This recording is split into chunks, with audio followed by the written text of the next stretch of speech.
Hello everyone and welcome to 32Soft's May webinar. I'm Denise, and with me again this month to present is QAD and MRP expert Don Lindsey. Once again, we have much to cover, so let's jump right into housekeeping. Please know that everyone connects to the webinar already muted, but you can type in your questions or comments at any time throughout the session. Type them right into your control panel. At the bottom, you can see where I have the red arrow pointing. And then during the Q&A, I will read the questions aloud in the order received. I just want to note also that while we will provide answers to every single question, if we are running short on time, we may table questions that cannot be answered readily, but rest assured we will address every question asked. As our regular attendees know, when this session ends, we will have a very brief survey appear. It has only 2 questions and a field to add any comments as well. We use the survey responses when determining future webinar topics and, of course, to make improvements to our sessions. Literally, you could respond in just 10 seconds. So if you can, kindly hang on for the survey at the end. And as soon as the replay of this session is available, typically within about a week, I will follow up with our encore email. It will include a link to the replay, all of today's questions, and their answers. So again, if we didn't get to your question during the live session today, you will find a response posted with the replay, along with all the other questions and answers. Finally, before the get on with it chance begin, I will hand off to Don Lindsey, who is a business analyst for several companies and has 18 years of QAD ERP experience.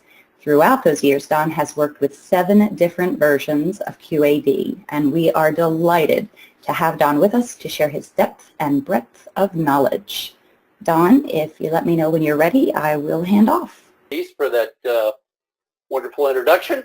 And over the last couple of months, we have covered a number of subjects for QAD, MRP, forecasting, CRP, shop floor control. We talked about sim loading.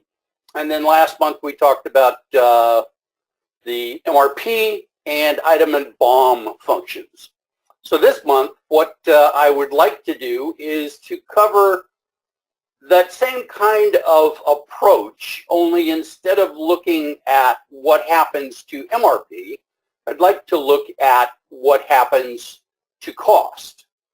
We had published a quick little video on YouTube and on the 32 website that we called Origins of Accounting, which kind of covers a little bit of background of where accounting comes from, double entry bookkeeping. We talked about income statements and balance sheets, and just kind of got ourselves familiar with the whole concept of accounting and how that plays into the business.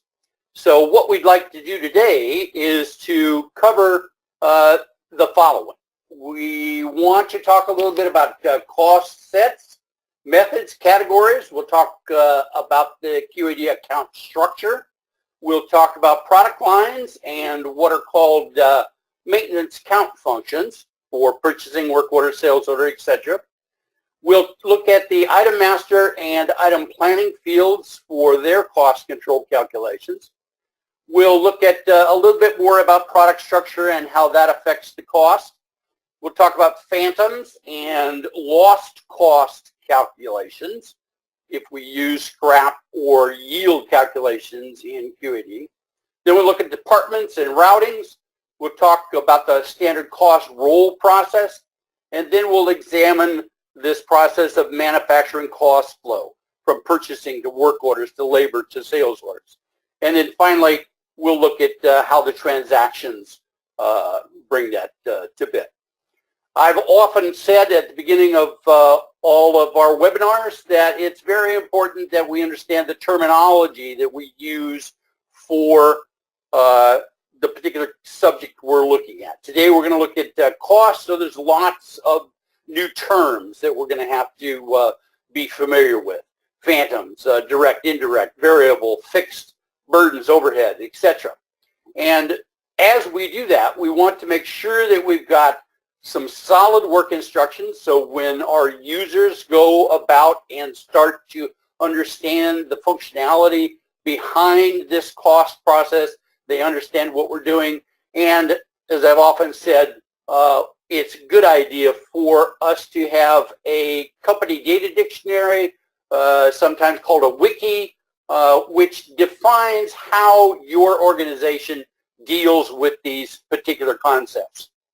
So the concept of accounting is what we're going to talk about today, and it's got basically four primary uses. The first is to determine the product cost of the items that we produce, to evaluate or value our inventory, to calculate cost of goods sold, which we'll spend a lot of time on, to look at cost plus pricing models, if that's the way that you do your product costing, and for the determination of other costs in units of activity for departments, sales, customers and industry groups, distribution, etc.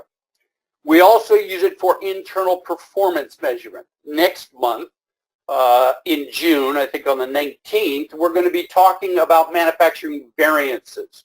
And variances are one of the ways that QAD uses to give us an idea of how we're performing in terms of our manufacturing systems and the costs that those generate.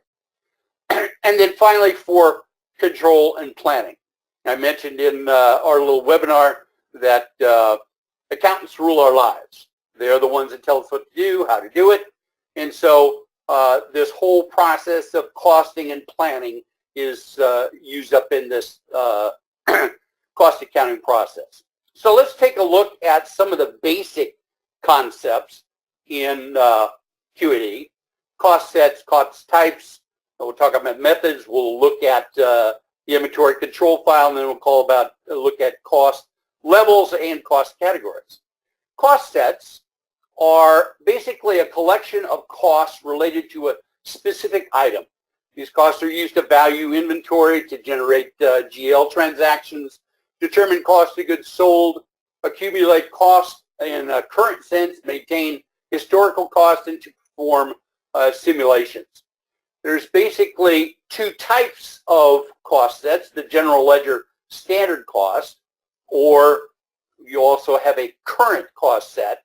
And then in 30.1, which we're going to probably cover in another webinar later in the summer, you have the whole question of cost simulation sets. Associated with those general ledgers are, first of all, you have your standard costs in your standard general ledger cost set. Then for the current, you can pick either average, last, or none.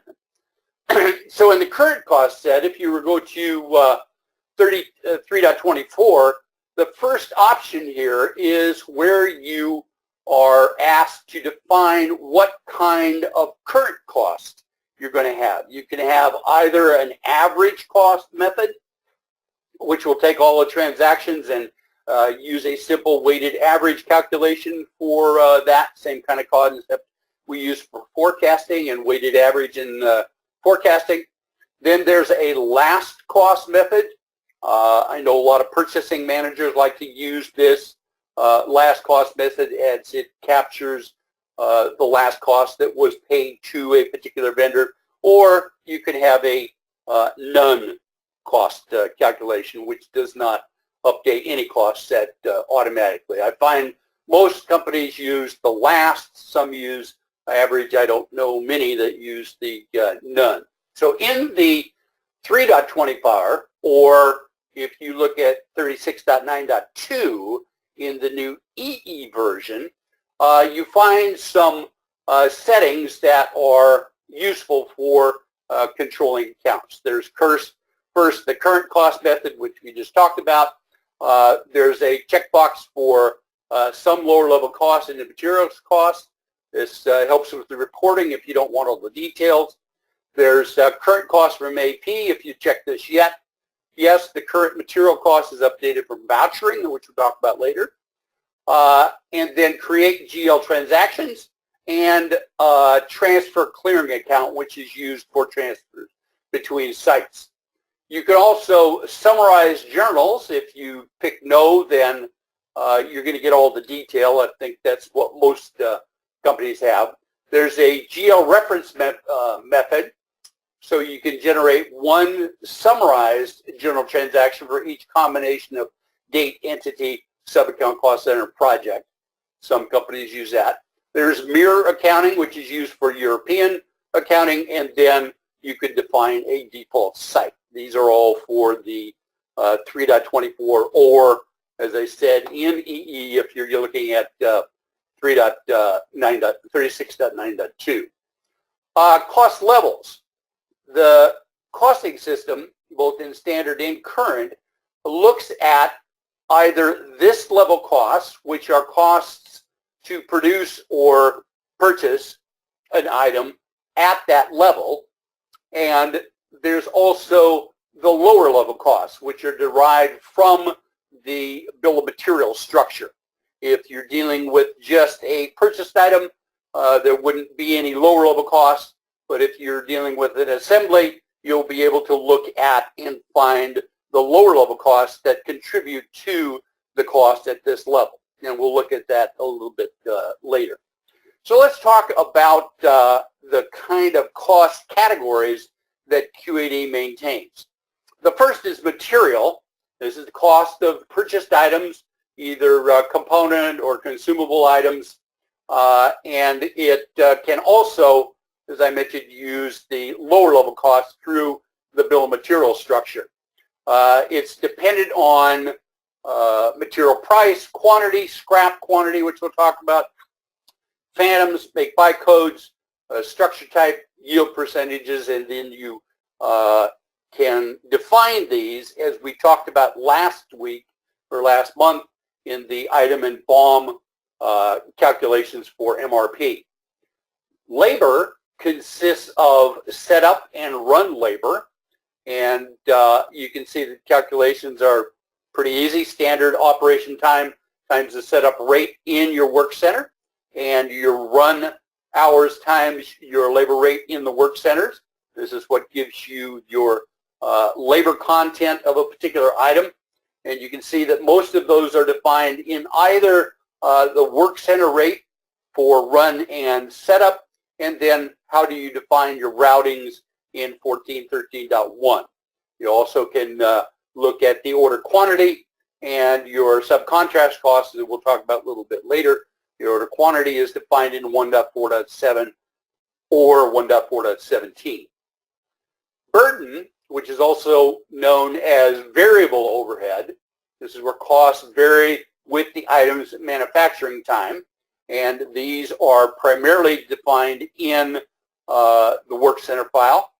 You've got overhead, which is also known as fixed overhead, and usually those are entered manually through 1.4.9 or 1.4.18, the item site cost maintenance. There is also subcontract, and we'll walk through how we look at subcontract costs a little bit later. You can also define your own cost categories. I remember at one particular organization, they had to pay a royalty to a particular organization to use part of their processing for the product they produce. Every time they sold one, they had to pay a royalty to this organization, and we set up a royalty content for one of these cost categories. So you can define your own categories if you need to. The accounting structure is basically a 32-digit value that includes the entity that you're going to be selling this product out of, and this is for financial or tax reporting. The account itself, which is either an asset, liability, expense, statistical memo, and if you go back to our origins of accounting little YouTube video, we'll explain that a little bit more in terms of counts. Sub-accounts are pretty much the responsibility or division. Product line is typically used for that. Then cost center. This is departmental, and this should not be confused with 1.4.1, which is the department definition, we'll talk about. And then you've got project codes. And you can have as many project codes as you want. I think one of my clients now has over 300 project codes that are help in the determination and the sorting and the reporting on various activities and costs. There are also in EE, and we find this very helpful, what are called supplemental analysis codes, SAF codes.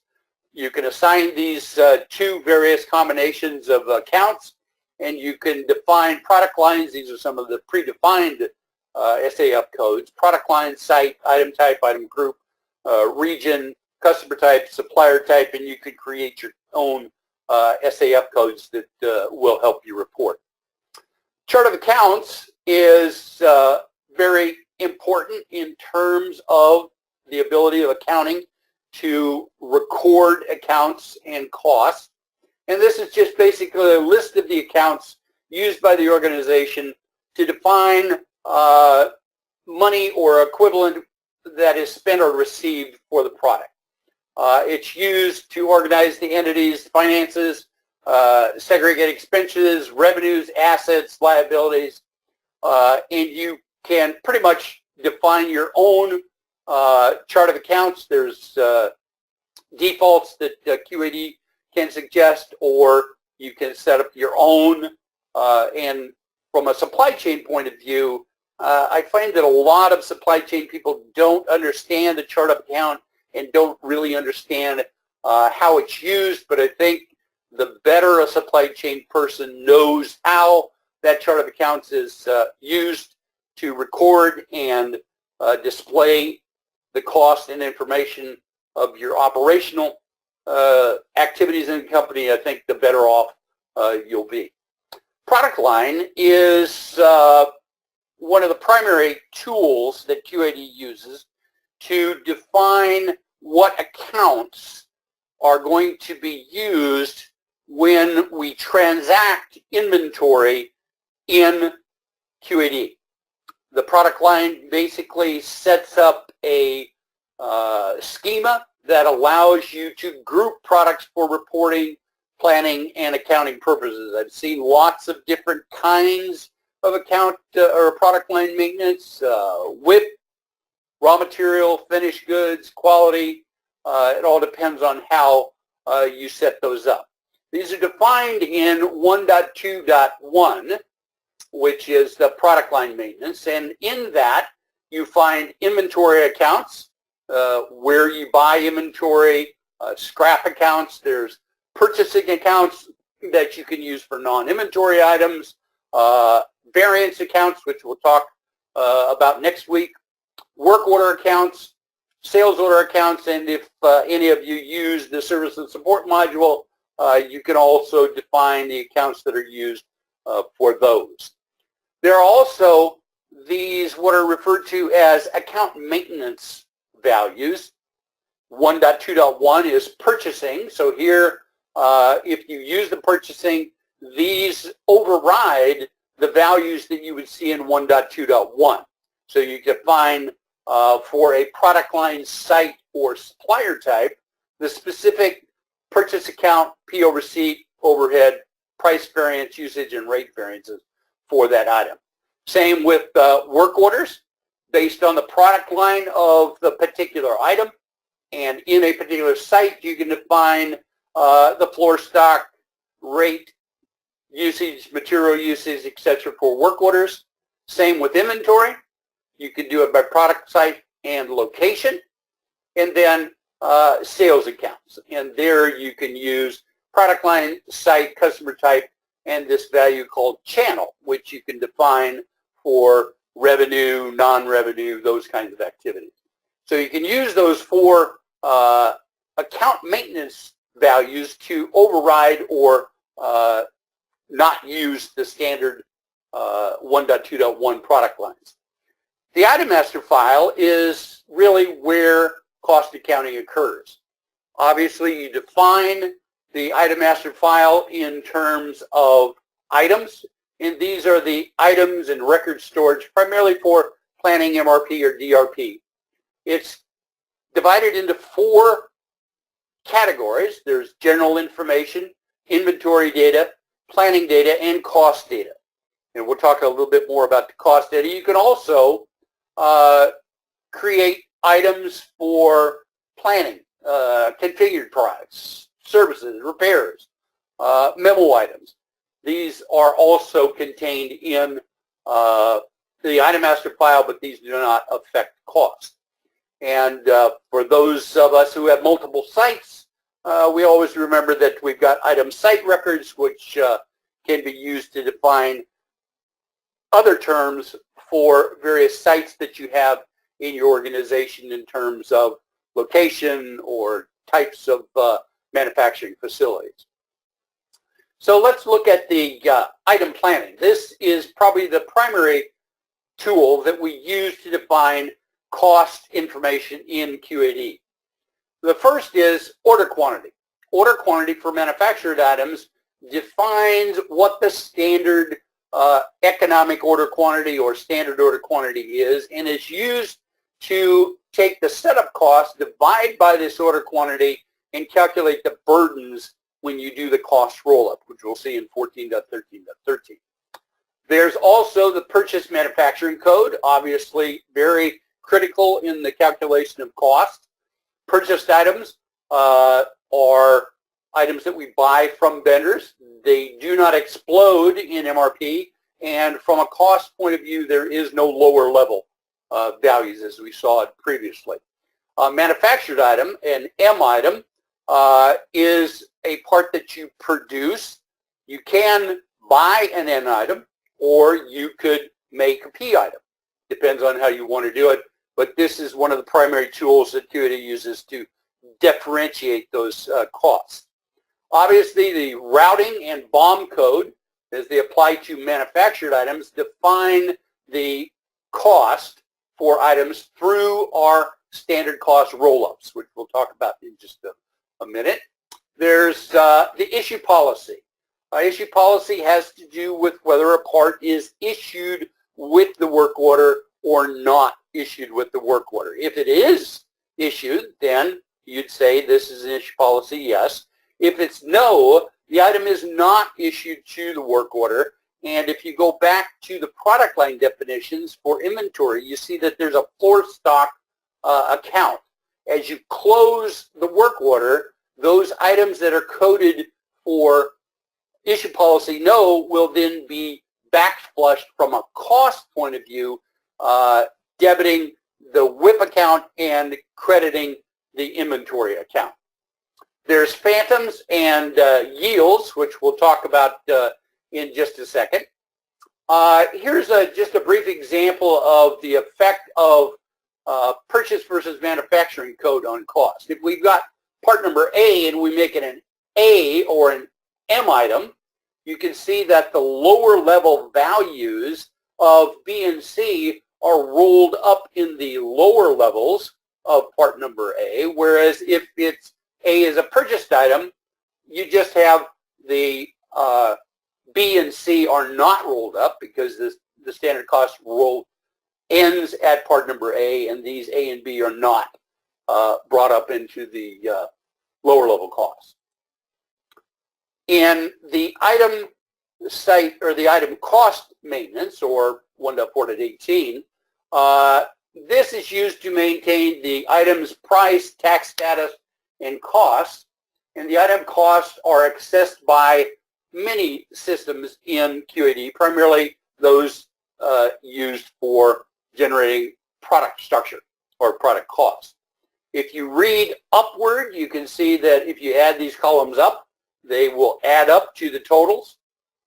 If you go across, they'll add to the totals, and then the total cost for the item can be viewed by adding the lower level and the list level cost to arrive at the total cost for an item. We talked a lot about product structures last month in terms of their impact on MRP and how that works, but they are also some very important cost functions within the product structure. Primarily the start and end effectivity dates, because those are going to be used by the system to determine what the cost is at a particular point in time. The structure type defines what kind of parent-component relationship there is. Usually it's blank. Any non-blank items are typically not rolled up in the standard cost roll. And then scrap and the operation are used for lost cost or lost costing calculations that we'll talk about. Phantoms. What is a phantom? Well, a phantom is also referred to as a pseudo or transient part or blow-through assembly. And it's typically somewhere where engineering needs to isolate a subassembly in their plans. I remember at one organization I used to use work for, there was a ground piece of glass, and there was 7 drawings for that one piece of glass, depending on what stage it was. And so when the engineers defined the product structure, there was 7 levels of product structure. And if you remember in MRP and costing, if a part goes through the quantity on hand to get issued into the next level, you need a work order. So we would have to create 1 or 7 work orders for a part that only was in existence for about 15 minutes. So engineering uses these structures, or these phantom structures, to define drawing levels. There are 2 types of phantom structures. If an item is identified as a global phantom, it's always treated as a phantom in all product structures, and all of the assemblies are included in the next higher level. And there's normally no inventory in existence for these types. If you have an item that's not a global phantom, but you want it to be a local phantom just within a particular product structure, you would code it with the structure type equals X in 3.5 or 13.5 or 15.5. And we looked at that last month. So local phantoms are exploded so that only the relevant components are used for costing, planning, and manufacturing in the next higher level. Labor costs should also probably be at the parent item and not maintain any labor costs at those lower levels.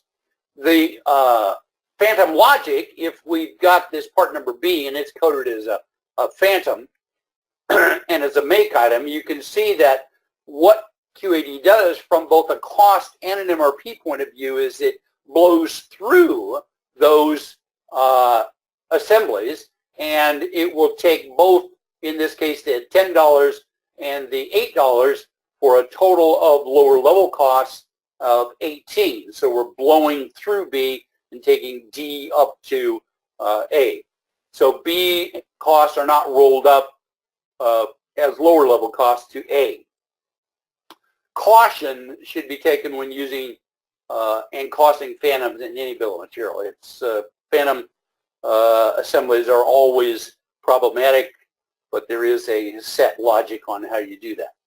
So lost costing is defined in yield percentage in 14.13.1 or in scrap in product structure.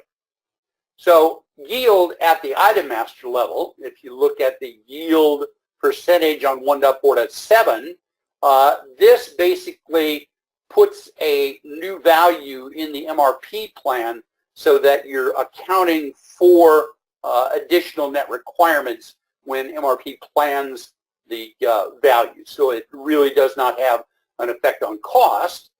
But in the routing, if you define yield in the routing, you can calculate the yield, the total yield for an item by taking the op yield and multiplying it by the op yield and then multiplying it by an op yield. So you get a compound value for that yield calculation. So for example, if operation 10 has a yield of 90% and operation 20 has a yield of 80%, you can have QAD calculate the value of the 72, 80 times 90, against the standard cost, in this case the 57 cents, and if you divide that 57 cents by the 72, it will automatically increase the cost of the unit up to, in this case, 7.9.17. Scrap is defined on the product structure, either in 13.5 or 15.5, and this is a component item that expects to be scrapped during the process of making the parent item. So what it does is the scrap is in addition to the quantity per. So if you looked at MRP, you would see that this value that is calculated by QAD for the component is now the value for the next level assembly. So for example, if you have a scrap factor of 5 and the cost is $1, then the resultant material cost would be $1.05. Whereas yield, on the other hand, is calculated from the cumulative of the parents. Here we've got a quick example of yield loss on lower levels. I'll let you go through that as you may later through the encore. Department levels. Departments are assigned to work centers and are used to capture the general ledger activity in work order and repetitive production. Here you can define cost of production, labor absorbed, burden absorbed, and then your usage and rate variances for both labor and burden. And again, next month we'll talk more extensively about those variances. The work center is you define where parts are produced with typically similar sorts of people and machines having identical capabilities. The manufacturing costs are calculated in the 14-13-13 cost roll-up so that we can calculate labor costs by taking the setup and run times times the setup and run labor rates, and the burden cost, which you can define by machine burden, labor burden, or labor burden percentage. And then if you've got subcontract, we'll talk about that in just a second. So in the routing, again, we talked about this last month, but the cost elements for routing in 14.13.1 are the work center. Obviously, that's where you're going to get your setup rates and your run rates. If you've got operations or machines that can be used on a particular operation, you can define that. Milestone operations are used by advanced repetitive to do back flushing. Then you've got your setup and run times, which are going to be the determinant of your cost value for setup and run in the routing roll-up. Then you've got a subcontract cost that you can assign to outside processing, and then, as we discussed, the yield percentage. So that's your routing maintenance. There's also a 14.13.2 routing maintenance rate-based, and this allows you to enter the number of pieces produced in an hour. So here we have the number of units produced in an hour. If you produced 1,000 units, you can see that the runtime would be 0.01. So it's a little bit different way to get at your calculations. The routing cost roll-ups are based on either the order quantity, as we saw from the item master file, the setup and run times that are determined by your routing maintenance, your yield percentage, and then the machine and machine burden rates, and either your setup or run rates in the work center maintenance in 14.5. For calculating costs in routing, you calculate the labor cost per operation by setting the setup cost, which is your setup hours, divided by your order quantity, as we talked about on 1.4.7, times the work center rate, setup rate. Run cost is the run hours times the work center labor rate. And then the labor cost for an item on the routing is simply the setup cost plus the run cost. You can also calculate labor burden costs and machine burden costs if you assign those. The subcontract is defined in routing maintenance, as we said, with this subcontract cost by operation, and you also would typically define a supplier that you're going to have for this. And then on the purchase order line level, when you cut your purchase order in 5.7, you use the type S and then define the work order that the subcontract is going to be processed against, along with your work order ID, the operation that you've defined in 14.13.1, and then that will tell the system that you're going to do a subcontract, and when you then receive that subcontract purchase order, it will debit the value of that into the work in process and process the subcontract. So now that we've got all of our costing elements, we can look at how we do product costing. So in the product cost, we enter the cost into 1.4.19 or 18. We do our product structures. We enter our burden rates in 14.5. We enter our setup and run times in 14.13.1, and then go back in and make sure that our order quantities are set correctly and the item planning and item site planning. We then do a cost roll-up in 14.13.13. Then we do a product structure roll-up in 13.12.13. Then if you're using QAD as it was intended to be used, you would move the current cost to the GL cost with 1.4.22. Then freezing the standard cost roll and then revaluing material cost with 16.22.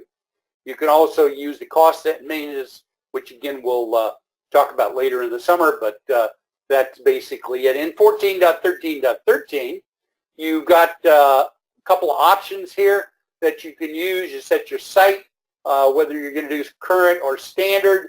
You can do it by item. You can do it by type. And then you can either roll up labor times, setup times. I would caution about this one. In 14.13.13,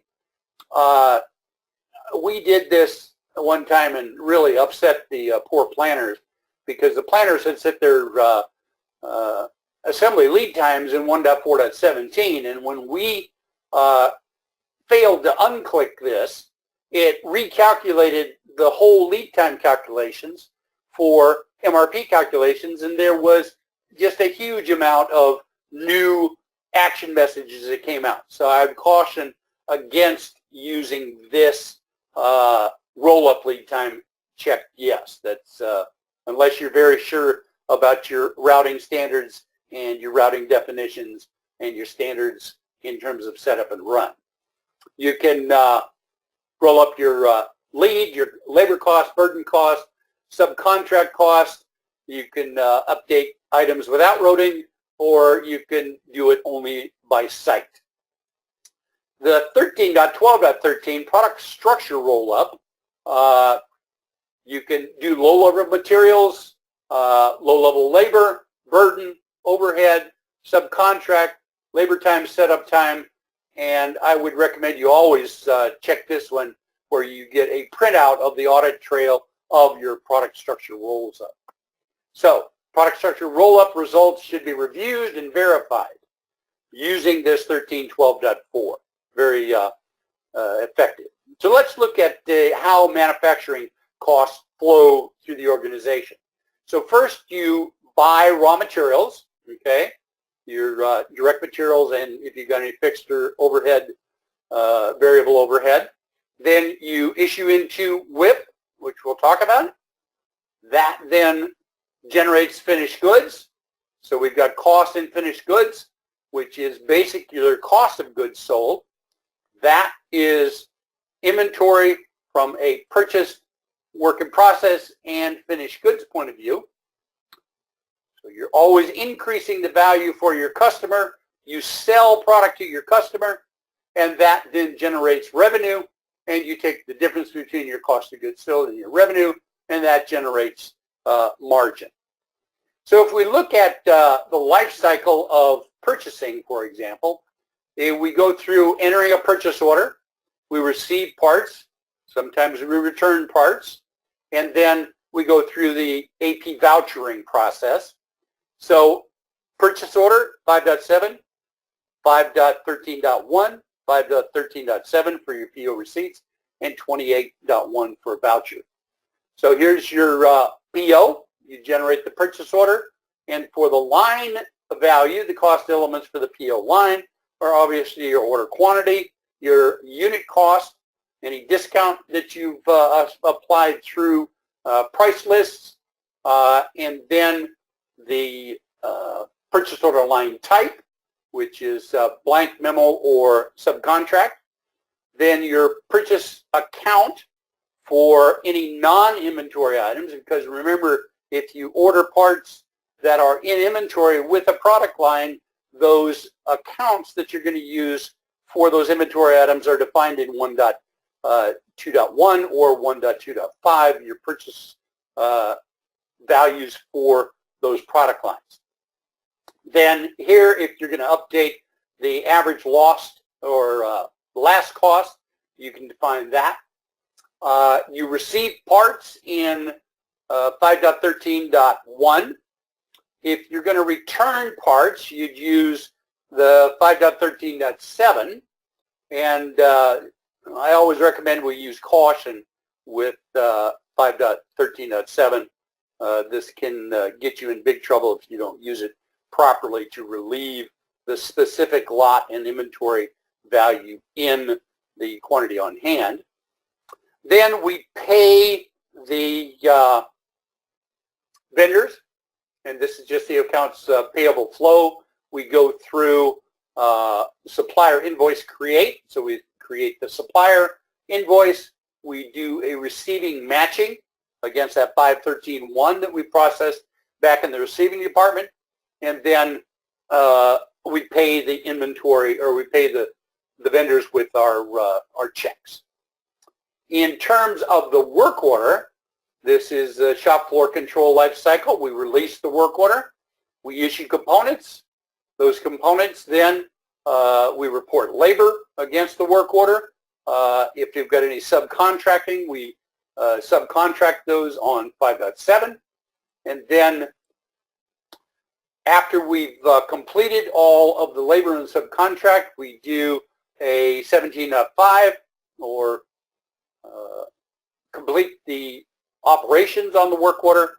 Then we receive the work order either in 1611 or 1612, and then finally go through our work order accounting close.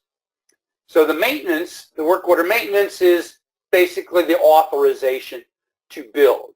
So you define a part number, the quantity per, the order status. The order status of R is what is going to generate your WIP account, and define your routing and your bill of material to define how that particular work order is going to be produced. Then on the work order maintenance, you can use the last frame of the work order maintenance to adjust the accounts that you define in either 1.2.1 or 1.2.9, so that you can specifically define what accounts are used in a particular work order. And I've got one client that does that on a regular basis. I don't recommend it, but you can do that. Then once you've created the work order, you can go in and do your 1610 work order component issue.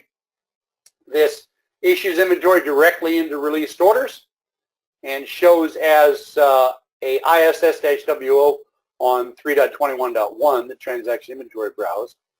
Then you apply labor through 1620.1, or if you're using SE, it would be 17.1, 2, or 3. And this is helped, or this program is used to track the work order through the manufacturing process, and you would increase the value of work in process by any actual time sent, or you can also close previous operations. I could probably spend at least 15 minutes on just 1620.1, and I think I did when we did the shop floor control memos or webinar, so you can go back and check. Then you've got 1620.5, which is the operation complete. So you can go through and complete all the operations or specific operations on a particular work order. If you use the actual pay rate, you can use this actual pay rate to generate the relevant pay rate used in work order variations or the variance calculations for a particular work order. So we'll talk about that next month a little bit more. As it says, it requires pretty tight security if you're going to be putting a person's pay rate in a menu in QAD. It requires some pretty stringent controls. Labor and burden absorption. Absorption is a managerial cost method of expensing all associated costs with a particular product and required for GAAP external reporting. If you don't use labor reporting, it's calculated through 1621. If you do, then it's done at the 1620 level. Then you do 1611, work order receipt, where you put the product into inventory and decrease WIP. Then the last step is work order accounting close, and the work order accounting close should be done at the end of each physical period. And accounting work order close marks the work order operation as complete, post standard labor and burden based on your work order quantities, adjust quantity complete at each operation, uses the total received to calculate material and subcontract variances. As we talked about, it deducts floor stock from WIP, and we'll talk about this again next week, method variance, because once you've done all of that upfront work, any variance that still remains in the work order is what is called method variance. We'll talk about that. And then also the current costs are updated to reflect the actual cost of labor and burden. So in sales orders, we create the sales order, we ship the sales order, then we print and post the invoice, and then that print and post updates inventory, accounting, GL, sales analysis, and taxes. In EE, these two, 7.13.3 and 7.13.4, have been combined into the invoice print and post. So when you do that. So we create the sales order. We talked about the sales order channel that we've defined in the sales order account maintenance.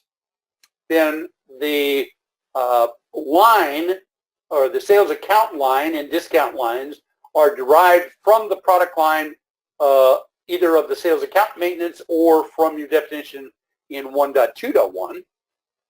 And then you ship the product. And this basically decreases inventory and increases your accounts receivable. Then 13.4, as we said, creates your invoices. It can print your invoices and then does the posting. So when you post the invoice, it assigns an invoice number. It updates the general ledger. It updates the accounts or the AR balance for a customer. Updates credit terms, line entities, sales analysis, invoice history.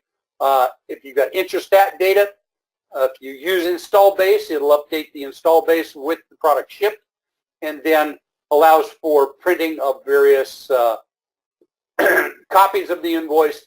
And then once the sales order is completed, it will delete the order itself. You can make modifications to that and keep sales order data in QAD by setting a couple of control files. And then it generates a report that shows all the invoice printed, corresponding sales orders, items, and financial amounts. So the invoice print and post gives you that information. In terms of the flow of materials, if you look back at the Origins of Accounting little YouTube webinar, we can see that we've got suppliers. We buy components and raw materials from suppliers, and this is then converted into product. You can also use MROs. Here we're going to debit accounts payable and credit inventory. So here we've got components, raw material going into WIP. Here we can create work orders, apply labor. Here we're going to debit inventory and credit WIP. That then gets finished into a finished product. The finished product credits WIP, debits finished goods. Then we've got a warehouse if you've got a DRP installation. And then finally we ship out to the customer. So that's the flow of inventory through the general ledger.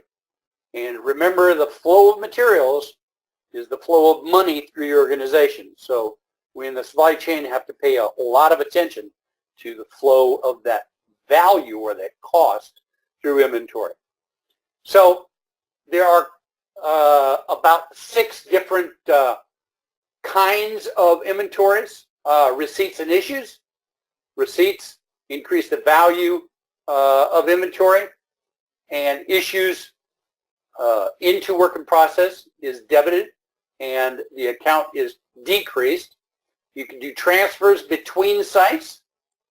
If you do shipments, you're going to credit inventory and debit cost of goods sold. Also accounts receivable, you can do adjustments, and then the on-hand inventory is defined in 3.2 or 3.21.2. So in a short space of about 30-40 minutes, we've talked about cost sets, cost elements, cost categories, levels, items, costs, phantoms, loss costing, departments, product structures, and then the flow of inventory through purchasing, work orders, and sales orders. So if there are any questions, I will turn it back to you, Denise. We'll be back again in June for QAD variances, as he mentioned, which is already a rather popular topic. And we recently added to the lineup QAD access implications, assignment of roles and permissions. Registration for these is open, and as always, links are available at the bottom of all of our communications as well as on our website. We'll go ahead and wrap up unless, Don, you wanted to add anything else? All I've got is I'm looking forward to the June because that basically builds on the origins of accounting and this webinar we just did today. And variance is, I think the title is, Why is Accounting Upset, is quite appropriate. Yes, you and a lot of people already are looking forward to that one, Don, I can tell you. Okay, well, thank you for your attention, and well, thank you, Don, as always, and thank you to Elena. We'll just wrap and say, while not everyone needs to be fluent, so to speak, in accounting, insights are helpful because accounting is the language of business. So yes, thank you all very much for your time today, and we certainly do hope you will join us again next month. Have a great day, everybody. Thank you, everybody.